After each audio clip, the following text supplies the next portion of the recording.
আমার এই এই যারা ভিডিওটা এডিট করে ওরা বলে যে ক্যামেরার দিকে তাকাতে। আমি তো যেই মোবাইল ফোনে ভিডিওগুলো করি ওরা এডিট করে, ওরাও প্রফেশনাল না, আমিও প্রফেশনাল না, আমরা সবাই অ্যামেচার। কারণ আমরা এসে এখানে মুক্তিযুদ্ধের পক্ষে, শেখ হাসিনার পক্ষে, বাংলাদেশে যাতে একটা ঘৃণার পরিবর্তে সম্প্রীতির, প্রেমের, ভালোবাসার, উদার, গণতান্ত্রিক, অসাম্প্রদায়িক রাষ্ট্র ব্যবস্থা কায়েম করা যায় শেখ হাসিনার নেতৃত্বে, সেটার জন্য। সেখানে আমার টেকনোলজিতে আমার যে ব্যর্থতা, সেগুলো নিশ্চয়ই আপনারা ওই বারবার কমেন্টে এসে বলার দরকার নেই। আমরা জানি যে আমরা এগুলোতে ভালো নই, কিসে ভালো সেটা বললেও বিশ্বাস করেন না, আর খারাপ যেটা সেটা তো স্বীকারই করি। যা হোক, এই মোবাইলকে ল্যান্ডস্কেপে দিয়ে এর ক্যামেরার দিকে তাকিয়ে থাকা একটু জটিল, আমার পক্ষে হয় না আর কি। প্রধানমন্ত্রী তারেক রহমানের নবনিযুক্ত রাষ্ট্রদূত, যিনি জাতিসংঘের সদর দপ্তর নিউ ইয়র্কে দায়িত্ব পালন করবেন, আইরিন খানের ডয়েশে ভেলেকে দেয়া একটা ইন্টারভিউ দেখলাম। পুরোটা দেখিনি, একটা অংশ দেখে আইরিন খান সম্পর্কে আমি নতুন করে একটা ধারণা পেলাম। আপনারা যারা আমার ভিডিওগুলো নিয়মিত দেখেন তারা জানেন যে আমি এর আগে এই তারেক রহমানের সরকার নতুন যে কয়েকটা গুরুত্বপূর্ণ নিয়োগ এবং ট্রান্সফার করলো পররাষ্ট্র মন্ত্রণালয়ে, সেগুলো নিয়ে একটা প্রাথমিক বক্তব্য দিয়েছিলাম এবং বলেছিলাম যে অনেক বক্তব্য আছে, সেগুলো ধীরে ধীরে তুলব। আজকের বক্তব্যটা ঠিক সেটার অংশ নয়। আজকের বক্তব্য হলো এই ডয়েশে ভেলে আইরিন খানের ইন্টারভিউ দেখে আইরিন খান সম্পর্কে কি ধারণা করলাম, কি ধরনের কূটনীতিক বা রাষ্ট্রদূত তিনি হবেন, সেটার উপর। প্রথমে একটা কথা বলে রাখতে হবে যে আমার সেই ভিডিওতে আমি উল্লেখ করেছিলাম যে আইরিন খানের যোগ্যতা নিয়ে আমি প্রশংসা করেছিলাম। তারেক রহমান সরকারের তাকে প্রতিমন্ত্রী বা উপমন্ত্রীর মর্যাদা দেয়া নিয়ে প্রশ্ন তুলেছিলাম। আমি বলেছিলাম যে আইরিন খানকে মন্ত্রীর মর্যাদা দিলে অবশ্যই সেটা ভালো হতো। হয়তো তারেক রহমান চিন্তা করেছেন যে যেহেতু উনি জোবায়দা রহমানের চাচাতো বোন, কাজেই তাকে মন্ত্রীর মর্যাদা দিলে তারেক রহমানের সম্পর্কে মানুষ প্রশ্ন তুলবে, সেই জন্য হয়তো দেননি। যেখানে এই যে একজন অস্ত্র চোরা কারবারি মুসা বিন শমশের, যে নিজেকে টাইটেল দিয়েছে প্রিন্স। চিন্তা করেন, একটা বাংলাদেশি লোক, চরম মূর্খ, চরম কুৎসিত, এবং বিদেশি এনে আপনার তার ভিডিও তোলে যেখানে সে তার স্ত্রী তাকে খাইয়ে দিচ্ছে। আপনি যদি একজন বাঙালি হয়ে থাকেন, আপনি আপনার জীবনে বোধহয় এমন কুৎসিত ছবি খুব কম দেখেছেন। সেই রকম একটা অসভ্য লোকের ছেলে, যেগুলা বলতে পারেন যে চোরা কারবারি হয়ে বড় লোক হলে তাদের ছেলেরা যেভাবে বকে যায়, সেই রকম একটা ছেলে ববি হাজ্জাজ, বা এই যে নূর, যে মার খেতে খেতে নেতা হয়েছে এবং বিকাশ নূর নামে পরিচিত, এরা যদি প্রতিমন্ত্রী হতে পারে, সেই অনুযায়ী আইরিন খান মন্ত্রী হবেন বা তারও উপরের পদমর্যাদা ভোগ করবেন, সেটাই তো স্বাভাবিক। আরেকটা প্রশ্ন তুলেছিলাম যে আইরিন খান ব্রিটিশ নাগরিক। এটা আমি আসলে জানতামই না উনি কোন দেশের নাগরিক, হয়তো ধারণা করতাম বা চিন্তা করতাম। এটা পুরোপুরি পাবলিশড ফ্যাক্ট, আইরিশ খান একজন ব্রিটিশ নাগরিক। সেই প্রশ্নটা আগে অনেক ছিল। আমাদের দেশে তো আসলে আইনগতভাবে কোনো বিদেশি নাগরিক এই ধরনের দায়িত্ব পেতে পারে না। আর কূটনীতিকদের ক্ষেত্রে তো এটা করা ছিল, যে এখনো হয়তো আসছে, যে কূটনীতিকরা বিদেশি বিয়েই করতে পারবে না, এইটার একটা আইন ছিল, এবং বিদেশি হলে বিয়ে করতে পারবে না। এই আইনটা প্রথম ব্যক্তিগতভাবে একজনের ক্ষেত্রে রিল্যাক্সড করা হয়, তার নাম হইল ইসমত জাহান।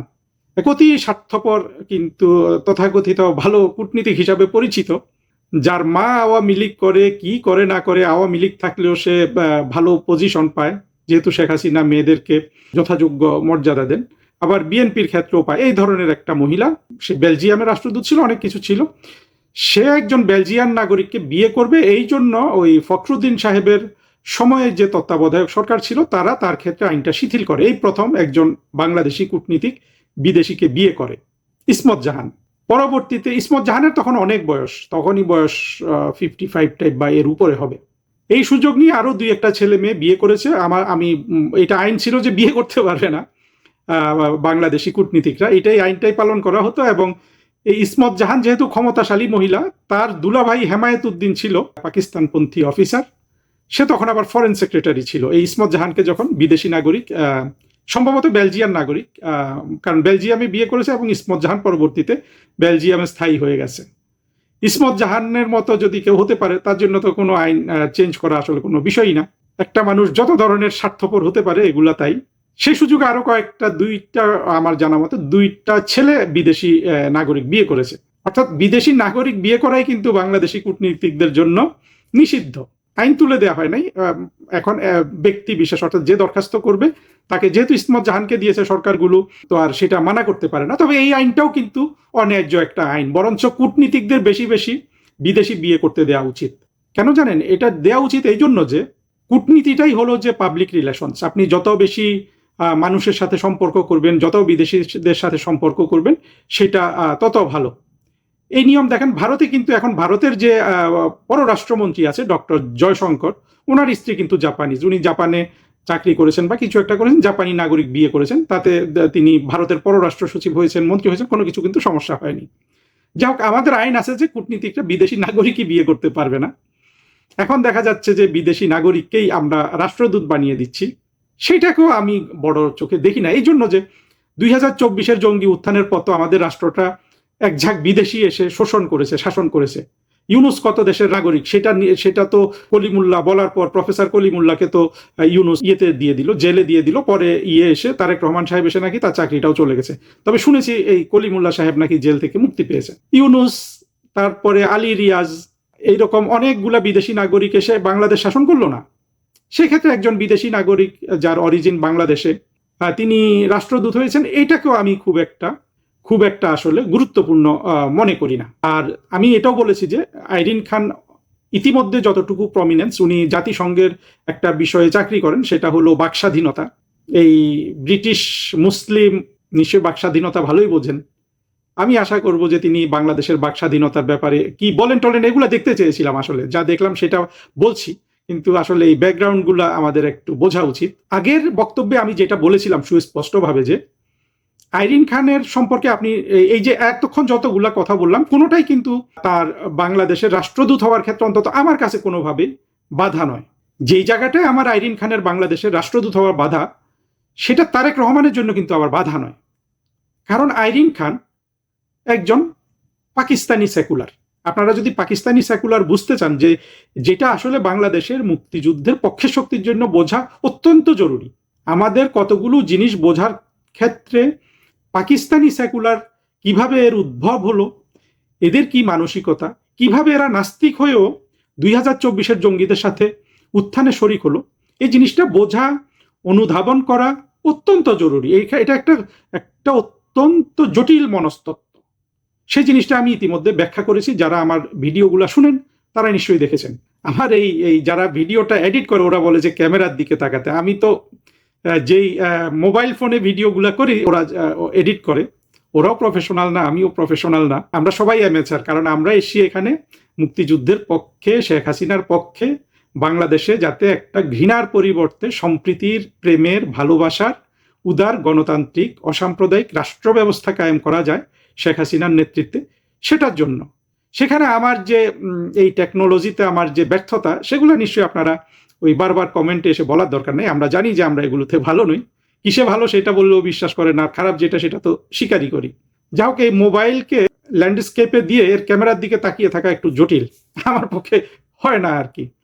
পাকিস্তানি সেকুলারদের জানেন যে কথাটা আগের ভিডিওগুলোতে বলতে পারিনি, সেটা হলো যে আসলে পাকিস্তানি সেকুলারদের কোনো রাষ্ট্র নেই। আপনি বোঝেন যে একটা মানুষ যখন রাষ্ট্রহীন হয়, তার অন্তরের ব্যথাটা কিন্তু আপনাকে বুঝতে হবে। এই যে ঢাকা বিশ্ববিদ্যালয়ের শিক্ষক সিরাজুল ইসলাম চৌধুরী, তার তো রাষ্ট্র নাই ভাই। একজন মানুষের যদি রাষ্ট্র না থাকে, তার অন্তরের ব্যথা আপনাকে বুঝতে হবে। বা বদরুদ্দিন উমর, তার কিন্তু কোনো রাষ্ট্র ছিল না। নুরুল কবির, তার তো রাষ্ট্র নাই। এই যে রাষ্ট্র না থাকা, এই অভাব এবং তাদের যে এই যে দুঃখটা, এটা আমাদের বুঝতে হবে। তাদেরকে বুঝতে হলে রাষ্ট্র কিভাবে নাই। দেখেন, এই মুসলমানগুলো ভারত যখন ভাগ হয়ে যায়, হিন্দু এবং মুসলমান এই ধরনের আপনার সাম্প্রদায়িক ভিত্তিতে, যেটা সত্যিকার অর্থে ভারতের হিন্দু লিডারশিপের ব্যর্থতা হিসাবে আমি ধরে নিই। কারণ হলো, যে কোনো দেশের সংখ্যাগরিষ্ঠের ব্যর্থতা হলো সেই রাষ্ট্রের, যে কোনো ধরনের ব্যর্থতাই হলো সংখ্যাগরিষ্ঠের ব্যর্থতা। শুধু সেই সূত্রে আমি মনে করি যে ভারত ভাগ হওয়াটা হিন্দু লিডারশিপদের, হিন্দু নেতাদের আসলে কূপমণ্ডুকতার একটা বহিঃপ্রকাশ ছিল। ভারত ভাগ করার কোনো দরকার ছিল না। যদি জিন্না ক্ষমতা চায়, জিন্নার হাতে আপনারা ক্ষমতা দিয়ে দিতেন, রাষ্ট্রটা কেন ভাগ করলেন? এটা হলো আমার কথা আর কি। কিন্তু যখন এই সাম্প্রদায়িকতার ভিত্তিতে রাষ্ট্রটা ভাগ হয়ে যায়, তখন তো বদরুদ্দিন উমর এবং এরকম হাজার হাজার মুসলমান, যারা ভারত যেই রাষ্ট্রটা ভারত হবে তার ভূখণ্ড থেকে পাকিস্তানের দিকে স্রোতের মতো গেছে, লক্ষ লক্ষ মানুষ গেছে এবং যাওয়ার পথে 2-3 লক্ষকে মেরেও ফেলা হয়েছে বা মরে গেছে। এই মানুষগুলো আস্তিক হোক, নাস্তিক হোক, ধর্মপ্রাণ হোক, সুবিধাবাদী হোক, এরা কিন্তু একটা স্বপ্ন নিয়ে একটা মুসলিম দেশে বসবাস করার জন্য গেছে, হিন্দু রাষ্ট্র ছেড়ে দিয়ে। কিন্তু 1971 সালে আমরা যখন সেই মুসলিম রাষ্ট্রটা ভেঙে দিলাম, রাতারাতি এই পাকিস্তানি সেকুলারগুলা রাষ্ট্রহীন হয়ে গেছে না? বদরুদ্দিন উমর রাতারাতি রাষ্ট্রহীন হয়ে গেছে না? আমরা তো আর মুসলিম রাষ্ট্র রাখিনি। আপনার মনে এখনো প্রশ্ন আসতে পারে, আমি সেটা বারবার বলছি যে বদরুদ্দিন উমর বা এরকম অনেক আছে যারা নাস্তিক, একেবারেই নাস্তিক। নাস্তিক কথাটা আমি অপমান করি, ওদেরকে বলি, আসলে এটা বলা উচিত না। নাস্তিকদের আমি খুব রেসপেক্ট করি। নাস্তিক হতে না পারা আমার জন্য অবশ্যই একটা ব্যর্থতা, এবং নাস্তিকতা কোনো সমাধান নয়, এই কথাগুলো আমি বারবার বলেছি। কিন্তু পৃথিবীতে যা কিছু আবিষ্কার সবই তো নাস্তিকরা করেছে, এই ডেটা তো কেউ মিথ্যা প্রমাণ করতে পারবেন না। কিন্তু এই পাকিস্তানি নাস্তিকদের আমি বারবার নাস্তিক বলি এই জন্য যে বাংলাদেশে এক শ্রেণীর মানুষ নাস্তিক না হলেও জঙ্গিদের দ্বারা খুন হয়ে যায়। আমরা যেমন অধ্যাপক জাফর ইকবালকে খুনের হাত থেকে অলমোস্ট বাঁচিয়েছি, অনেকে নাস্তিকও আছেন। আমার আসলে নাস্তিক আস্তিক ওইটা ইস্যুটা আমি কেন বলি বারবার, সেটা হলো যে আমাদের মুক্তিযুদ্ধের পক্ষের মানুষগুলোকে সচেতন করার জন্য। তারা যে নাস্তিক দেখেই লাভ দিয়ে উঠেন এবং এটাকে ধর্মীয় এজেন্ডা মনে করেন, জামাত ইসলাম তো সেটা মনে করে না।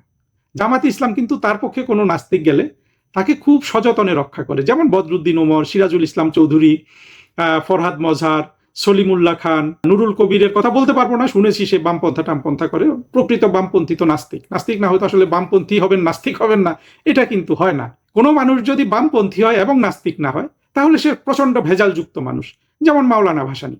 হ্যাঁ, আমি বলছি না যে মাওলানা ভাসানীকে আমার অসম্মান করার কোনো ইচ্ছা নাই, কিন্তু যুক্তির বিচারে যখন আসবেন তখন কিন্তু আপনি আবার সেই ব্যক্তিকে আপনি সম্মান করতে পারবেন না।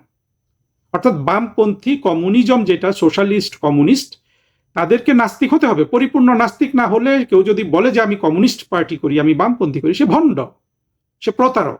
অর্থাৎ এই ভণ্ডামি প্রতারণা যে সবসময় বুঝে শুনে মানুষ করে তাও নয়। মানুষের ত্রুটি, লক্ষ কোটি ত্রুটি সম্পন্ন জিনিস হলো মানুষ। আমি যেমন লক্ষ কোটি ত্রুটির সমাহার। আমার সাথে মাওলানা ভাসানীর পার্থক্য এতটুকু যে আমি আমার ত্রুটিগুলো সম্পর্কে সচেতনতা পোষণ করার চেষ্টা করি, মাওলানা ভাসানী সেটা করেননি। ফলে এত বড় নেতা হওয়া সত্ত্বেও শেষ পর্যন্ত তিনি একজন ব্যর্থ রাজনীতিবিদ ছিলেন এবং তাকে অ্যানার্কিস্ট হিসাবেই আপনি চিহ্নিত করতে পারেন। যাই হোক, আমরা ওই জায়গাটায় আসি। এই যে মানুষগুলো, সাম্প্রদায়িক ঘৃণা কিন্তু একটা নাস্তিকের কাছেও থাকতে পারে। একটা নাস্তিক দেখবেন হিন্দুকে মালাউন গালি দেয়, আমিও গালি দিই, আমার ভেতরেও তো সাম্প্রদায়িকতা আছে। হয়তো আমার সচেতনতা আমাকে সবসময় এই গালিটা দিতে বাধা দেয় বা আমি এটাকে খারাপ মনে করি। একজন নাস্তিক যখন একজন হিন্দুকে মালাউন বলে গালি দেয় মন থেকে, সে সাম্প্রদায়িকতা থেকে দেয়। সে আল্লাহতে বিশ্বাস করে না, নবীতে বিশ্বাস করে না, কিন্তু সে মুসলমান সমাজের মধ্যে থাকতে চায়। এই মুসলমান সমাজের মধ্যে থাকার জন্য লক্ষ লক্ষ মুসলমান বর্তমান যে ভারত ভূখণ্ড, সেখান থেকে পালিয়ে পূর্ব পাকিস্তান এবং পশ্চিম পাকিস্তানে এসছে। বরঞ্চ পশ্চিম পাকিস্তানটা তারাই চালিয়েছে। এই যে পারভেজ মোশাররফ, তাকে নিয়ে আমি মাঝে মধ্যে কথা বলি, যে ভারতের সাথে কার্গিল যুদ্ধ করেছিল, সে কিন্তু দিল্লির মানুষ। দিল্লি থেকে গিয়ে পাকিস্তান, বলছেন পারভেজ মোশাররফের কষ্টটা কত গভীর। সে থাকতে পারেনি ভারতের, বা থাকেনি, সে হয়তো হিন্দুদের সাম্প্রদায়িকতা দেখেছে। যেটাই হোক, কোনো একটা কারণে যখন এইভাবে মানুষ উদ্বাস্তু হয়ে যায়, আরেকটা রাষ্ট্রে যায়, সেই রাষ্ট্রটা যখন আবার তার মতো করে থাকে না, তখন কিন্তু তারা উদ্বাস্তু হয়ে যায়। ফলে মতিউর রহমান, মাহফুজা নাম, বদরুদ্দিন উমর, সিরাজুল ইসলাম চৌধুরী, সলিমুল্লাহ খান, এরা কখনো স্বার্থে, কখনো ওদের শিক্ষার কারণে, কখনো কখনো আপনার অসাম্প্রদায়িক বাংলাদেশের কথা বলতে পারে, কিন্তু তাদের স্বপ্ন কিন্তু খান খান হয়ে গেছে বঙ্গবন্ধু বাংলাদেশকে স্বাধীন করে দেওয়ার ফলে। তবে এমন নয় যে সব ভারতবর্ষ থেকে এসে, তা না। আপনি এই দেশের থেকেও উদ্বাস্তু হতে পারেন। কারণ হলো যে এই শুধু বর্ডারটা ক্রস করাতেই যে একটা মুসলমান দেশে বসবাসের স্বপ্ন, তা না। এই দেশেরও তো লক্ষ কোটি মানুষের সেই স্বপ্ন ছিল। পরে আমরা অনেকে চেঞ্জ হয়েছে, কিন্তু অনেক মানুষ চেঞ্জ হতে পারেনি। সেই মানুষগুলোই কিন্তু এখন বিএনপি করে, এবং এরাই কিন্তু পাকিস্তানি সেকুলার। আমিও সেখানে উদ্র করছি যে বিএনপিকে সবাই সচেতনভাবে করে, তা না, কিন্তু একটা সাম্প্রদায়িক মুসলমান দেশে বসবাসের তাদের যে আকাঙ্ক্ষা, এইটাকে আসলে পুরোপুরি মুসলমানদের উপর দোষটা দেওয়া যাচ্ছে না। দোষটা হলো ভারত ভাগের সময় যারা ভারতের নেতা ছিলেন, সেই নেহেরু, জিন্না, গান্ধী বা আরও যারা যারা আছে, অনেক ধরনের কাহিনী প্রচলিত আছে, আপনারা জানেন। আবার বাংলা মানে পশ্চিমবঙ্গ, বাংলা, এই অঞ্চলটা পৃথক রাষ্ট্র হওয়ারও একটা স্বপ্ন ছিল, সবই ছিল। ওইটাও কিন্তু মুসলিম সাম্প্রদায়িকতা থেকে। এই কাজে কিন্তু বদরুদ্দিন উমরের আব্বা কিন্তু জড়িত ছিল। যে সে বাংলাদেশটাকে অর্থাৎ পশ্চিমবঙ্গ বাংলা এই অঞ্চলটাকে সে একটা আলাদা রাষ্ট্র করতে চেয়েছিল, কিন্তু ওটাও স্বপ্নটা ছিল মুসলিম সাম্প্রদায়িকতা, যার কারণে জিন্না কিন্তু এটাতে অনুমতি দিয়েছিল। হিন্দুরা আবার ওই নেহরু সাহেবরা আবার অনুমতি দেয় না, কারণ হলো এক পক্ষ হিন্দু সাম্প্রদায়িকতা, এক পক্ষ মুসলমান সাম্প্রদায়িকতা। অবশ্য নেহরু ব্যক্তিগতভাবে অসাম্প্রদায়িক মানুষ, জিন্নাও কিন্তু অসাম্প্রদায়িক মানুষ। মেবি জিন্না নেহরুর চেয়ে বেশি অসাম্প্রদায়িক ছিল, কিন্তু কূপমণ্ডুকতা, ক্ষমতার লোভ এবং প্রকৃত শিক্ষিত হতে না পারা কিংবা মুসলিম সাম্প্রদায়িকতা কি রূপ লাভ করবে তার স্বপ্নের ভবিষ্যতের পাকিস্তানে, সেই সম্পর্কে বোঝার মতো আপনার ভবিষ্যৎ দ্রষ্টা না হতে পারা, এগুলো ছিল জিন্নার দোষ।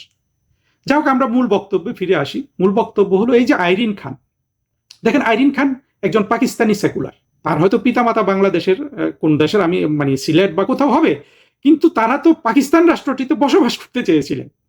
সেই রাষ্ট্রটা বঙ্গবন্ধু ভেঙে দিয়েছে, ফলে বঙ্গবন্ধুকে যত ধরনের ঘৃণা করা যায় সিরাজুল ইসলাম চৌধুরী, বদরুদ্দিন ওমর এরা করতেই থাকবে।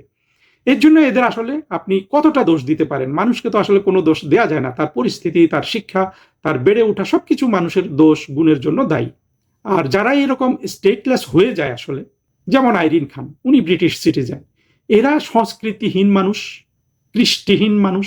এবং প্রতিটা আপনি পাকিস্তানি সেকুলার, আইরিন খানকে আপনি যদি মনে করেন যে ঢাকায় যে ইমরান হায়দার যে আছে এখন পাকিস্তানের হাই কমিশনার, এদের সাথে আপনি কথা বললে, আপনি যদি এদের সাথে মিশতে পারেন, আপনার মনেই হবে না যে ইমরান হায়দার পুরুষ, আইরিন খান নারী, এটা বুঝতে পারবেন।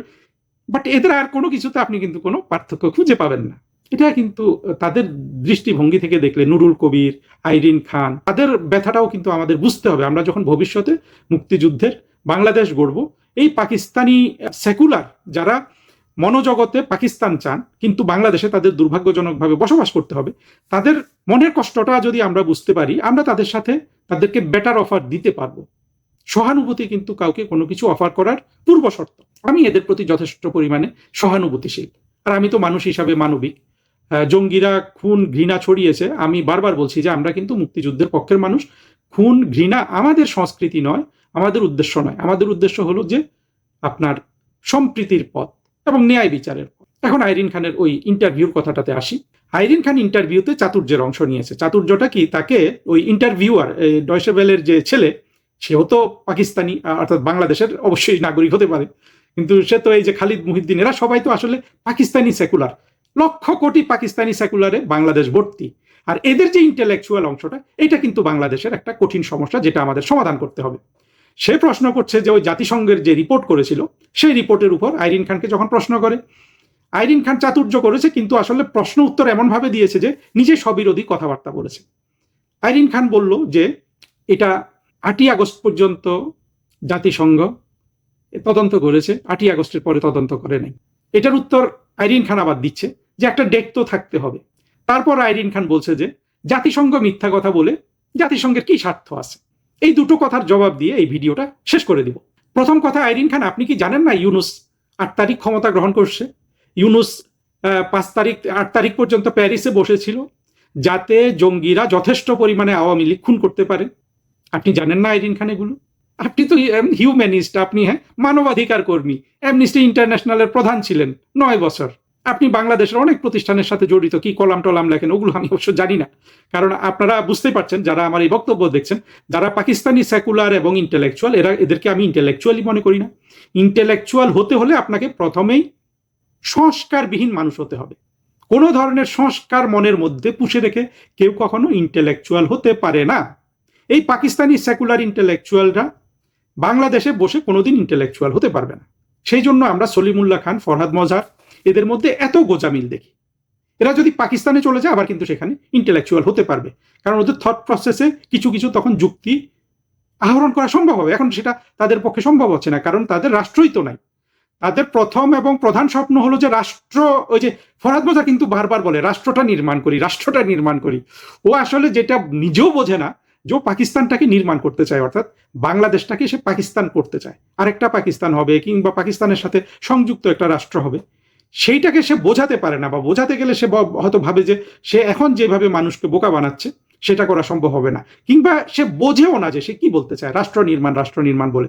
ফলে আপনি যদি যুক্তির মানুষ হন, আপনি কিন্তু ফরহাদ মজারের রাষ্ট্র নির্মাণের চিন্তা ধারণা এটাকে আপনি কোনোভাবে বুঝতেই পারবেন না। আপনি ফরহাদ মজারকে কোনোভাবেই বুঝতে পারবেন না যদি না আপনি এই পাকিস্তানি সেকুলার এই ধারণাটা সম্পর্কে আপনার বোঝাপড়া না থাকে। দেখেন, কোটি টাকার বক্তৃতা দিয়ে দিচ্ছি, আপনি তো শুধু দেখবেন এটা। হ্যাঁ, এটা তো কেউ টাকা দিয়ে দেখবেন না, তো দেখেন শুধু। ভবিষ্যতে হয়তো কোটি টাকা চাওয়াও যাইতে পারে এই যে কথাগুলো বলছি এটার জন্য। আইরিন খান বললেন যে ৮ তারিখ পর্যন্ত একটা ডেট দিতে হয়। না আইরিন খান, একটা ডেটের জন্য না। ইউনুস চেয়েছে যে জাতিসংঘ ৮ তারিখের পরে যে বর্বরতা হয়েছে সেটা সম্পর্কে তদন্ত করবে না, যাতে ইউনুসের নাম কোথাও না আসে। তাহলে জাতিসংঘ কি কাঁচা ঘাস খায়? আপনি তো অনেক স্বাস্থ্যকর খাবার খেয়ে পরিপুষ্ট মানুষ হয়েছেন, আপনি একজন সুন্দরী নারী, সুন্দর মানুষ। কাঁচা মাছ তো কাঁচা মাছ খেয়েছেন আমি বলছি, মানে আমাদের বাঙালি ভাষায় বলছি আর কি, যে অপুষ্টিতে তো আপনি ভোগেন না। জাতিসংঘ কি অপুষ্টিতে ভোগে? তাহলে ৮ তারিখ কেন নির্ধারণ করলো? এটা ১৫ তারিখ কেন হলো না? জাতিসংঘের প্রতিবেদনেও শুনেছিলাম যে, তখন আমিও সেই প্রতিবেদন পড়ি না। আমাকে আবার বললেন যে আপনি তো প্রতিবেদন পড়েনি, আপনি কেন বক্তৃতা দিচ্ছেন? দেখুন, আমি তো একটু লেখাপড়া করা মানুষ, আমি কোনো গার্বেজ পড়ি না। সেটা জাতিসংঘ তৈরি করুক কিংবা রবীন্দ্রনাথ ঠাকুর লিখুক বা যেই লিখুক। হ্যাঁ, গার্বেজ পড়ে তো জীবনকে আমরা ক্ষতিগ্রস্ত, মানে জীবন তো খুবই সংক্ষিপ্ত, তাই না? আমি যদি ১০০ বছরও বাঁচি সেটাও তো সংক্ষিপ্ত সময়। গার্বেজ আমি পড়ি না। তবে যেটা আমি খবরের কাগজ শুনেছিলাম যে জাতিসংঘ আরো বেশি দিনে তদন্ত করতে চেয়েছিল, ইউনুস দেয় নাই। যখন আরো বেশি দিনে তদন্ত করতে চায়, ইউনুস দেয় না, তখন তারা তদন্ত কেন করলো জাতিসংঘ? এটার উত্তর কিন্তু আপনারা অনেকে জানেন না। আইরিন খান জানলে জানতে পারে, আইরিন খান জাতিসংঘে চাকরি করে, নাও বুঝতে পারে। তারা এটা করলো কেন জানেন? জাতিসংঘ কিন্তু আবার একটা তাদের ইন্টারনাল একটা স্বার্থ রক্ষা করে। বাংলাদেশের আর্মি যেমন তার স্বার্থ রক্ষা করে, আর্মির যে ব্যুরোক্রেসি, বা বাংলাদেশের সিভিল সার্ভিস তার যে স্বার্থ রক্ষা করে, দেখবেন ক্যাডারে কিন্তু দ্বন্দ্ব লেগে আছে প্রত্যেকের। জাতিসংঘ তার স্বার্থ চায়, অর্থাৎ তার ন্যায্যতা প্রমাণের জন্য তাকে কাজ করতে হয়। আমি বলছি না জাতিসংঘ অপ্রয়োজনীয় সংগঠন, সেটা বলা অনেক কঠিন কথা, কিন্তু জাতিসংঘকে তার ন্যায্যতা প্রমাণের জন্য তাকে কাজ বের করতে হয়। ফলে এরা অনেক ধরনের কম্প্রোমাইজ করে। সেই জন্য ইউনুস বাধা দেওয়া সত্ত্বেও কিন্তু সে ৮ তারিখ পর্যন্ত তদন্ত করলো, একটা কিছু তো করলো। জাতিসংঘ কিন্তু পদ্ধতিতে এটা, আমেরিকা বাধা দিলে একটা কিছু, মানে যতটুকু বাধা দেয় ততটুকু যায়। তত্ত্বগতভাবে কোনো রাষ্ট্র বাধা দিলেই সে তার ওই জায়গায় তারপরের স্টেপ কিন্তু জাতিসংঘ নিতে পারে না। এটা জটিল সংগঠন, যেহেতু আবার সিকিউরিটি কাউন্সিলে ৫টা ভিটো পাওয়ার আছে তারা যখন বলে সেটা আর হয় না। ফলে জাতিসংঘ কিন্তু সবসময় কম্প্রোমাইজ করে। কিন্তু এটাই শেষ কথা না। আইরিন খানের, আমি কথাগুলো আইরিন খানকে সরাসরি বলছি, যে উনি বলে দিলেন যে ৮ তারিখ একটা ডেট থাকতে হবে, না ডেট একটা থাকতে হবে এটার জন্য না। আইরিন খান, আপনি যথেষ্ট বুদ্ধিমতী। আমি মনে করি যে এই যে চাতুর্যটা করলেন, আপনি একজন ভালো কূটনীতিকের দক্ষতা আপনার হবে না। অর্থাৎ এটা বলে আবার কথাটাতে চলে আসি, কথাটা যখন আসলো, দেখেন কূটনীতিক, অনেকে মনে করে যে চতুর লোকজন হইল কূটনীতিবিদ। কূটনীতি কথাটাই তো খারাপ, মানে এই শব্দটা তো আমাদের কাছে কূটনীতি, কূটনামি, আমাদের কাছে এটা কিন্তু নেগেটিভ কনোটেশন আছে। কিন্তু সত্যিকারের একজন কূটনীতিক হতে হলে চাতুর্যের মাধ্যমে হওয়া যায় না, যেটা আইরিন খান এই চাতুর্যের আশ্রয় নিয়েছেন এই রিপোর্ট সম্পর্কে কথা বলতে গেলে গিয়ে এই সাংবাদিকের সাথে, যে একটা ডেট থাকতে হবে, এই জন্য ৮ তারিখ। আইরিন খান এটা বলতে পারতেন যে হ্যাঁ, ডেটটা ৮ তারিখ হওয়াটা অ্যাকসেপ্টেবল না। এটা যদি আইরিন খান বলতেন, আমি বলতাম যে আইরিন খান কিন্তু একজন ভালো রাষ্ট্রদূত হবেন।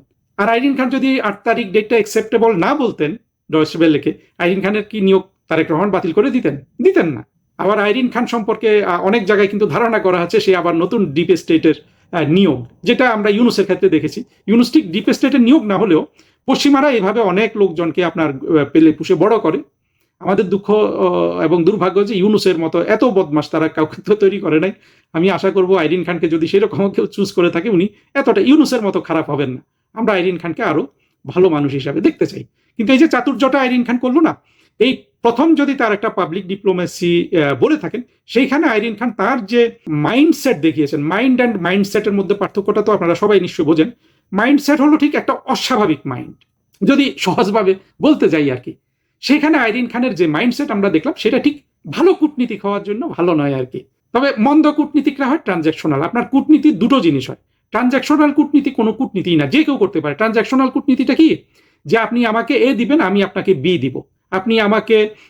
আপনি শেখ হাসিনা সরকারকে ক্ষমতা থেকে ফেলে দিবেন, আর আমি আপনাকে বাংলাদেশের ক্ষমতায় বসাবো। এটা হলো ট্রানজ্যাকশনাল কূটনীতি। এটা যে কেউ করতে পারে, যে কোনো মন্দ লোক করতে পারে, যে কোনো চতুর লোক করতে পারে। কিন্তু সঠিক মানে কূটনীতিতে, আর আমাদের তো ট্রানজ্যাকশন করার আসলে খুব ম্যানুভার করার ট্রানজ্যাকশনে আমরা তো পারি না। বাংলাদেশের তো সেই সামর্থ্য নাই ট্রানজ্যাকশন করার, তাহলে তো দেশই দিয়ে দিতে হবে ইউনুসের মতো। ফলে আমাদের আসলে কূটনীতিতে যেতে হবে, যেটার জন্য আপনার যুক্তি, সততা, এগুলোর গুরুত্ব আছে। আইরিন খান সেটা দেখাতে পারেননি, অর্থাৎ উনি কেমন রাষ্ট্রদূত হবেন আমি এখন কল্পনা করতে পারছি। অর্থাৎ 8 তারিখ যেটা আইরিন খান ডিফেন্ড করলেন যে একটা ডেট দিতে হবে, অবশ্য আইরিন খান কিছু বলেছে, কিন্তু কথা হলো যে আইরিন খানের কথাগুলো স্ববিরোধী আর কি। আর একটা জিনিস আইরিন খান বলেছে যে জাতিসংঘের কি স্বার্থ আছে এখানে মিথ্যা কথা বলে। জাতিসংঘ তো নিজে কোনো বডি না, এটা তো মানুষ চালায়। মানুষের স্বার্থ কতভাবে নির্ধারিত হয়, কে কাকে চাকরি দেয়। আপনি যে আজকে বাংলাদেশের রাষ্ট্রদূত হলেন, আপনার কি স্বার্থ আছে তারেক রহমানের সরকারকে ডিফেন্ড করার জন্য? আপনি নিশ্চিতভাবে আপনার কোনো না কোনো স্বার্থ আছে। আপনি সম্মান চাচ্ছেন বা বেতন নিবেন, বা যেটা কল্পনা করা হচ্ছে যে আপনাকে আরো উপরের মহল থেকে কেউ নিয়োগ করেছে, সে পর্যায়ে আমি যেতে চাই না। আমাদের এখানকার আলোচনা থাকবে আমার বন্ধুদের জন্য, মুক্তিযুদ্ধের পক্ষের লোকের জন্য, তাদের চিন্তাটাকে প্রসারিত করা। আমার প্রতিটা বক্তব্যের উদ্দেশ্য কিন্তু চিন্তাকে প্রসারিত করা, অর্থাৎ যুক্তির সাথে চিন্তা করতে শেখানো মানুষকে। এই উদ্দেশ্যে কিন্তু আমি বক্তৃতাগুলো দেই। জাতিসংঘের অনেক ধরনের স্বার্থ আছে, আইরিন খান এটা বোঝেন না আসলে। এখন উনি যদি একজন ইউএন সিভিল সার্ভেন্ট বা আমলা হিসাবে সেটা বলেন, সেটা তো তার ব্যক্তিগত কথা। আমি আমার কথা বলবো যে আমাদের কি স্বার্থ আছে মুক্তিযুদ্ধের পক্ষে, এটা বলা যায়। আসলে স্বার্থ সমূহ স্বার্থ আছে। এই যে জাতিসংঘের সেক্রেটারি জেনারেলকে সামনে বসিয়ে রেখে ইউনুস যে বাংলাদেশের মানুষকে এত বড় একটা ধোঁকা দিল যে রোহিঙ্গাগুলো আগামী ঈদ মিয়ানমারে গিয়ে করবে, তো জাতিসংঘের সেক্রেটারি জেনারেল যে এই কথাটা গুতেরেস সাহেব বলে নাই, কিন্তু ইউনুসের এই কথা তো তার সামনে বলেছে। তার মানে তো অনেকটা হলো যে হয় গুতেরেসকে ধোকা দিয়েছে অথবা গুতেরেস ইউনুসের কথা মেনে নিয়েছে। তাদের নিশ্চয়ই কোনো না কোনো স্বার্থ আছে, স্বার্থ ছাড়া এগুলা হয়? ইউনুসকে প্রোটেক্ট করার স্বার্থ আছে, আরো গভীরে স্বার্থ থাকতে পারে, মার্কিনীদের স্বার্থ থাকতে পারে। ফলে আইরিন খান আমাদেরকে যেভাবে, মানে আইরিন খানের এই ইন্টারভিউ দেখে এর ভেতরের কথাগুলো অনেকে বুঝতে পারবে না, সেই জন্য এটা বললাম আর কি, যে জাতিসংঘের কি স্বার্থ আছে। এবং একটু হাসি দিয়ে এই পাকিস্তানি সেকুলারদের এই আরেকটা জিনিস, এরা একটা ক্রূর হাসি দেয়, দিয়ে কথাগুলো বলে। আমিও ক্রূর হাসি হয়তো দিচ্ছি এখন, কারণ আমাকেও তো এক ধরনের প্রক্রিয়ার মধ্য দিয়ে যেতে হচ্ছে। কিন্তু সত্য কথা হলো যে আমি ক্রূর হাসি যেগুলো দিয়ে তাচ্ছিল্য করে দেই, আর আইরিন খানও দিচ্ছেন, কিন্তু সেখানে কিন্তু লুকোচুরি আছে। কিন্তু আমি দিয়ে শুধু অপমান করার জন্য, আর আইরিন খান দিচ্ছেন লুকোচুরি করার জন্য। পার্থক্য আছে কিন্তু আমাদের দুইজনের হাসিতে, কারণ আমি বাঙালি, আমি সৎ, আইরিন খান পাকিস্তানি সেকুলার। আমি বাঙালি সেকুলার, আইরিন খান পাকিস্তানি সেকুলার, তিনি অসৎ।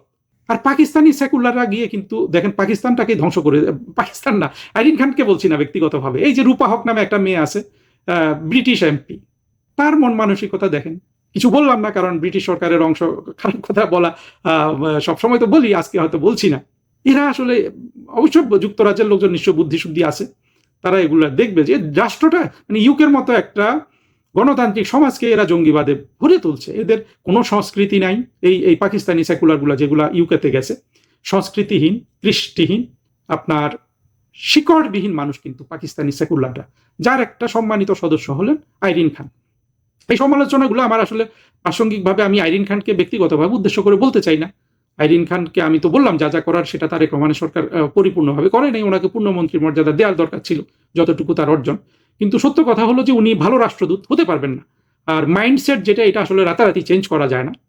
আপনার মাইন্ড অ্যান্ড মাইন্ডসেট, এই শব্দ দুটো তো বের হয়েছে, আসলে দুটো পার্থক্য আছে বিদায়। মাইন্ডসেটটা তৈরি হয় ধীরে ধীরে, আপনার পরিবার থেকে তৈরি হয়। এই যে ফাহাম আব্দুল সালামের মতো নাদুস নুদুস গোল গাল ফর্সা চেহারার একটা ছেলে এত গালি কিভাবে দিতে পারে? এবং গালি দেওয়াটাকে সে মনে করে যে তার উন্নত কৃষ্টির পরিচয়, শিক্ষা থেকে, তার পরিবার থেকে, হিন্দু ঘৃণা, ভারত ঘৃণা থেকে। আমার মনে হয় আমি যা বলতে চেয়েছি বলে ফেলেছি। বন্ধুরা, এতক্ষণ কষ্ট করে শোনার জন্য আপনাদের সবাইকে ধন্যবাদ।